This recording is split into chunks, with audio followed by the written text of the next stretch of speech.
this drone was great, almost perfect, but something was off. Okay, so this is second part about this build, and I really hope the last one.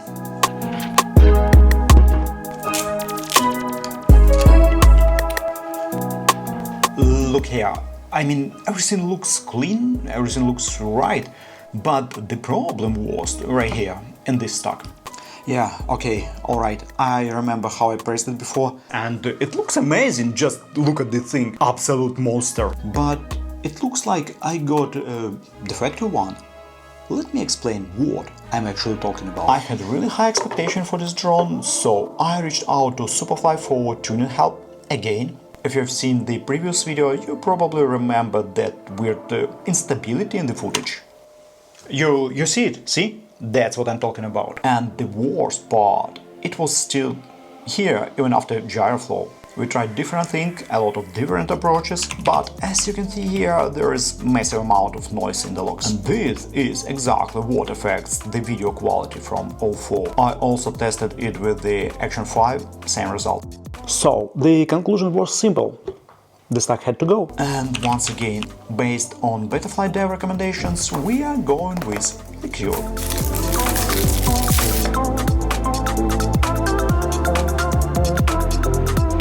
So now let's swap it, shall we? We desoldered the motors, move everything over, solder the power cables onto the new EC. Honestly, the process is very similar to build from scratch. It just makes some patience. And yeah, let's try to enjoy it.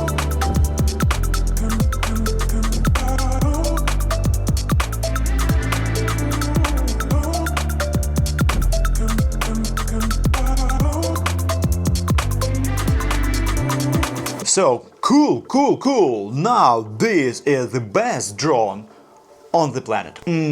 No, it's still just carbon and metal, rubber and plastic. So, we go back to Betaflight and start the process all over again. And we still have one question. Did replacing the stack actually fix the problem? If you're like me and doing precise tuning with the help of Supafly, the process itself is not so complicated. You collect the data, logs, do specific maneuvers to capture the right information, then you send it to Steve and he adjusts the settings. Then you get preset file, CLI file with updated value. But yeah, it takes some time. During the process we also found a hardware issue with this O4 antenna mount. How exactly it affects flight performance, tuning, vibration, gyro?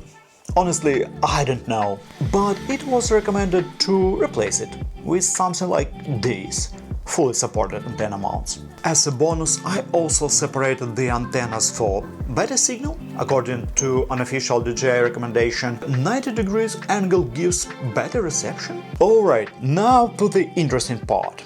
At this stage, the drone flies incredibly well, super controlled, stable, and overall I'm really happy with it. But there is always a but, right?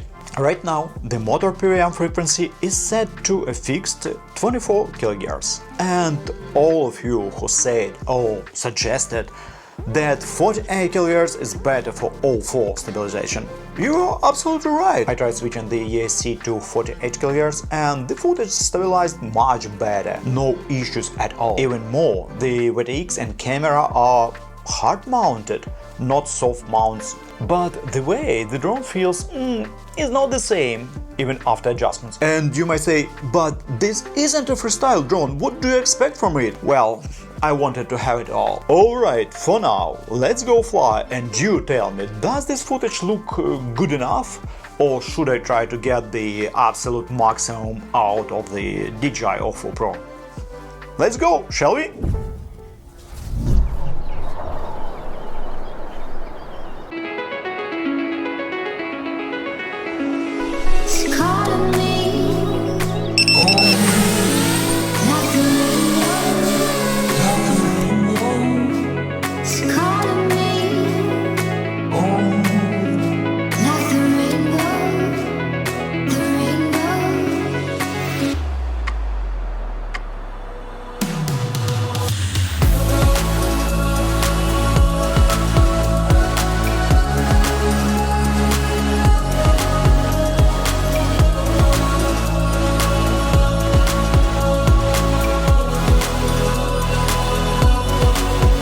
I'm definitely not a lithium guy, so that's why I stick with LiPo batteries like this, high voltage 1850 mAh. But in this case, for this situation, especially for this drone, I'm looking for something the best option, and I have no clue how newbie drone did it, but the feel, the flight and the performance, it's pretty impressive.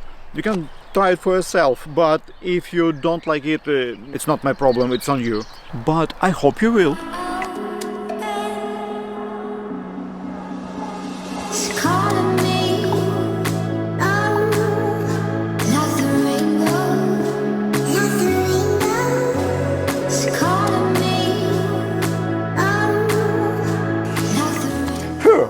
This took a while, and honestly, it wasn't easy, but I did it. Actually, we did it. So thank you all for your feedback, your advice, and following this whole journey with me. And now I can finally say it.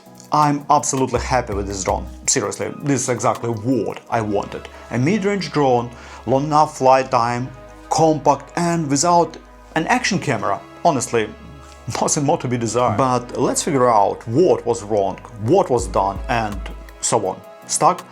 Was the previous one bad? Defective? Honestly, maybe not.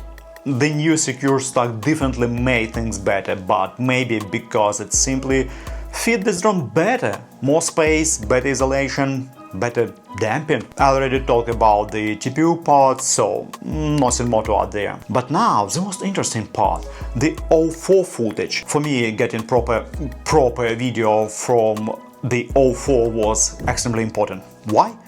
Weight saving, lighter drone, very decent image quality, especially in good lighting conditions, and of course ND filters. But the problem was, on 24 kHz the drone flew amazing, really good, but that PWM frequency interfered with the gyro frequency inside the O4 camera, and that's exactly what caused those stabilization issues. As many of you point out, 48 kHz fixes the problem, and yes, it absolutely does. The footage becomes super clean, but the drone itself doesn't feel the way I want. Not even close. So, in the end, I switched to 32 kHz, and that solved everything. Great fly feel, great O4 footage, no stabilization issues.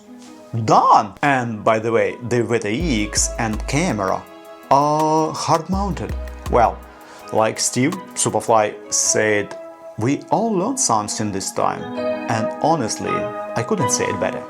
I want to know your expert opinion about this one.